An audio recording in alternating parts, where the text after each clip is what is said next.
Hello everyone, welcome to my channel Anime Verse X23 पर। I hope guys आप सब ठीक होंगे। तो चलिए हम अपने चैप्टर 75 को रीड करते हैं। गाइस जैसा कि आपने चैप्टर 74 के लास्ट सीन में देखा था कि कैसे उस योकाई ने मोमोयासु को इतने जोर से पंच मारा था कि उसे दीवार में गाड़ दिया था और वहीं पर 77 चैप्टर 74 का एंड हो गया था। अब हम उसी के आगे से रीड करेंगे। Let's read. गाइस चैप्टर 71 का नाम है चैप्टर 75 का नाम है ran into someone deadly. Guys जब सीन वहीं से स्टार्ट होता है जैसा कि उस योकाई ने मोमोयासु को दीवार में गाड़ दिया था पंच मार के। वामोला बहुत जोर से चिल्लाती है मोमो। वो योकाई बोलती है मेरी तरफ देखकर पोमेड मत चिल्लाओ, तुम मुझे परेशान कर रही हो लड़की। और जब भी वो योकाई वामोला की तरफ देखते ही वही बोलती है वैसे तो ये वामोला अपने जायंट रूप में आ जाती है, उस काइजू से जायंट रूप में ट्रांसफर हो जाती है और बहुत जोर से उस योकाई के मुंह पे पंच मार देती है। मगर वो योकाई बहुत ताकतवर थी, वो वामुला के पंच को पकड़ लेती है और बोलती है तुम ठीक हो, मैं तुम्हें पसंद करती हूँ, तुम अच्छी हो। उसका सेंस इस अच्छे से ये था कि तुम ताकतवर हो। और वो योकाई बोलती है कि ऐसा इसलिए है कि तुम्हारा चेहरा कुछ अपनापन सा लगता है तुम्हारे चेहरे में, तुम जैसे बदसूरतों का मेरे आसपास होना मुझे और खूबसूरत दिखाता है। सडनली वो योकाई वामुला को पकड़ के धोबी पछाड़ मार देती है, इतनी बुरी तरीके से जमीन पे लटार देती है कि धोबी पछाड़ एकदम उसे उठने ही नहीं देती, एकदम पूरा उठा देती है। और फिर बोलती है अपनी स्कर्ट को नीचे करते हुए बोलती है तुम्हें शर्म आनी चाहिए, मैंने तुम्हें इतने जोर से नहीं फेंका है, तुम इसे इतना बढ़ा चढ़ा कर मत दिखाओ, उठ जाओ जल्दी। जब ही मोमो ऐसे की आवाज आती है अपने इस बुरे से चेहरे को बंद कर लो, मैं तुम्हें 10 बार पोमेट बोलूंगी लगाता है, जब जाके हमें तुमसे छुटकारा मिलेगा। तो पोमेट पीछे देखते हुए सोच रही होती है कौन बोल रहा है। इधर मिस अयासे उस पंच को खाने के बाद वापस आ चुकी होती है और पोमेट पोमेट पोमेट चिल्ला रही होती है कि जैसा कि 10 बार पोमेट चिल्लाने से शायद उससे हमें छुटकारा मिल सकता था।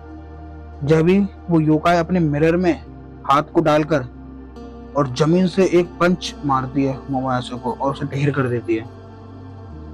गाइस उसका ये योकाई पावर था शायद कि वो मिरर में से ट्रांसफर कर सकती थी अपने बॉडी पार्ट्स को और किसी को भी उस मिरर में ट्रांसफर कर सकती है। चलो देखते हैं आगे। वो योकाई बोलती है पंच मारने के बाद मैंने तुमसे बोला है कि चिल्लाओ मत और मेरी तरफ देख के पोमेट बिल्कुल भी मत बोलो। मुझे ऐसा लगता है मुझे तुम्हें पहले संभालना पड़ेगा, मुझे तुम्हें ही देखना पड़ेगा पहले। और जब भी उन मिरर्स में से हर मिरर में से जो मिरर के टुकड़े थे उनमें से बहुत सारे हाथ निकलना शुरू हो जाते हैं और मिस अयासे को पकड़ने लगते हैं।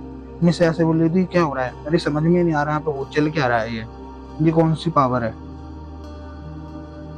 मिस अयासे बोलती है इससे भागने का कोई तरीका नहीं है, यहाँ पे जितने भी घास के टुकड़े पड़े हैं इन सब में ये अपनी पावर ट्रांसफर कर सकती है और इन सब से किसी को भी नुकसान पहुंचा सकती है। सब कांच के टुकड़ों पे इसी का चेहरा है, मतलब इन चेहरों जिसमें भी चेहरा नजर आ रहा है उस कांच पे, मतलब वो कांच के जरिए मिरर के जरिए ऑब्वियसली अपनी पावर्स को ट्रांसफर कर सकती है। वो बोल रही होती है चलो साथ चलो मेरे। जब भी वामुला उस योकाई को कसकर जकड़ लेती है तो मिस अयासे से बताती है कहती है वामुला तुम्हें लगातार 10 बार पोमेट कहना पड़ेगा जब जाके हमें इससे छुटकारा मिलेगा। तुम्हें समझ में आ रहा है, लगातार 10 बार कहना पड़ेगा। जब भी वो योकाई दोबारा मिरर में हाथ डालकर मोमोयासु को पकड़ने की कोशिश करती है फिर, मगर वामुला की पकड़ बहुत मजबूत थी। वो अपने मिरर को ऊपर की तरफ स्टैंड करती है और वामुला की गर्दन को पकड़ कहती है देखो मैं तुम्हारे बराबर में खड़ी हुई कितनी अच्छी लग रही हूँ, इस मिरर में देखो एक बार। जैसे ही वामुला का फेस, उसका जो सूट का फेस उसके मिरर में आता है, वामुला पूरी की पूरी उस मिरर के अंदर ट्रांसफर हो जाती है। ये देख के मोमो ऐसे शॉक्ड रह जाती है कि ये भी इसकी पावर है एक। वो योकाई वामला को मिरर में देखकर चढ़ा रही होती है तुम अब इस मिरर में अपनी जिंदगी भर की रह सकती हो, अब तुम इस मिरर में अपनी जिंदगी भर के लिए रह सकती हो और जिसकी वजह से मैं भी बहुत अच्छी दिखूंगी। और और वो योकाई मिस अयासे की तरफ पॉइंटिंग करते हुए कहती है, तुम्हारे लिए अच्छा ये होगा कि तुम मेरी तरफ देखकर कोमेट ना चिल्लाओ। तो अगर मैं चली गई तो ये बच्ची भी चली जाएगी मेरे साथ। तो मिस अयासे इसका जवाब देते हुए बोलती है, मुझे वैसे भी उस पर कभी भरोसा नहीं था और मुझे उसकी कोई परवाह भी नहीं है, मगर मैं तुम्हें हारने के मकसद से खड़ी हूँ। मतलब मैं तुम्हें हराने के मकसद से खड़ी हूँ और मैं तुम्हें इतना मारूंगी कि तुम्हारी शक्ल बिगाड़ दूंगी और तुम्हें और बदसूरत बना दूंगी। तो युवका बोलती है, क्या कह रही हो तुम मुझे बदसूरत बनाओगी? तभी मिस ऐसे चिल्लाती है, तुम बट की तरह अगली दिखती हो। गाइस आप समझ गए होंगे बट का क्या होता है। तुम बट की तरह अगली दिखती हो। तो वो युवका गुस्से में आती है, इस बात को सुन के बहुत ज्यादा गुस्से में आती है, हाइपर हो जाती है कि मैं अगली नहीं हूँ। मिस ऐसे बोलती, भागते भागते ये काम नहीं कर रहा, इससे तो और मेरी परेशानी बढ़ गई। मिस ऐसे बोलती है, ये काम नहीं कर रहा और इसने तो मेरी परेशानी और बढ़ा दी। योकाई बहुत पागल हो चुकी थी। वो उसने जैसे सुना कि मिस अयासे से बदसूरत कहा तो वो इतनी हाइपर हो चुकी थी कि सब कुछ तोड़ फोड़ कर रही थी। ये तो पागलों की तरह उसके पीछे भाग रही थी। मिस अयासे बोलती है, ये तो पागल हो चुकी है, मैंने इसके खून को खौला दिया है, मगर इसके खून खौलाने से ये अपने आसपास की चीजों को फील नहीं कर पाएगी और उन पर ज्यादा ध्यान नहीं दे पाएगी, जिससे मेरा काम आसान भी हो सकता है। मिस अयासे ऐसा करते ही मिस अयासे फटाफट से मौका देखती उसके हाथ से उसका मिरर छीन लेती है और कहती है, तुम पसंद करती हो अपने मिरर को, लो मैंने तुमसे छीन लिया। मिस ऐसे चढ़ा रही होती है अपने पावर से उस मिरर को मतलब उस मिरर को होल्ड करके उसे चढ़ा रही होती है, लो अपने मिरर को ले जाओ।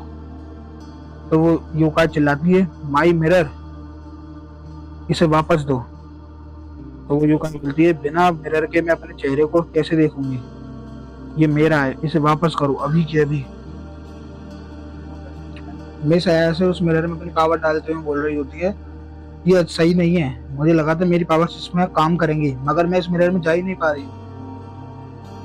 तो वो योकाई बोलती है, योकाई नहीं सॉरी मिस अयासे बोलती है, मिस अयासे बोलती है, जो भी हो मैं इसे अपने साथ तो ले जाती हूँ, कम से कम दादी माँ इसे देखकर कुछ तो हल निकालेंगी।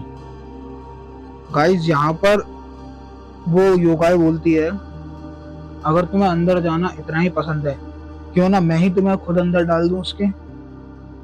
ये सुनकर मिस अयासे थोड़े से टेंशन में आ जाती है और अचानक से नहीं क्या होता है, मेरा जमीन पे गिर जाता है। मीन्स इसका मतलब यही था कि मिस अयासे उसके अंदर डाल दी थी उस योकाई ने। तो वो अपना मिरर को उठाते हुए योकाई बोलती है, ये तो बहुत बुरा हुआ, अगर मिरर में जरा सी भी मेरी परछाई आ जाए तो भी मैं अपनी पावर्स को इस्तेमाल कर सकती हूँ। और देख लो अब तुम कहाँ जा चुकी हो, तुम बदसूरत हो, तुम कहाँ जा चुकी हो, देखो अपने आप को। यहीं पे गाइस चैप्टर 75 का एंड हो जाता है। Thank you. अगर आपको कहीं पे कुछ कमी लगी हो, कुछ गलत लगा हो तो कमेंट में जरूर बताना और वीडियो को लाइक करें, सब्सक्राइब करें। Thank you.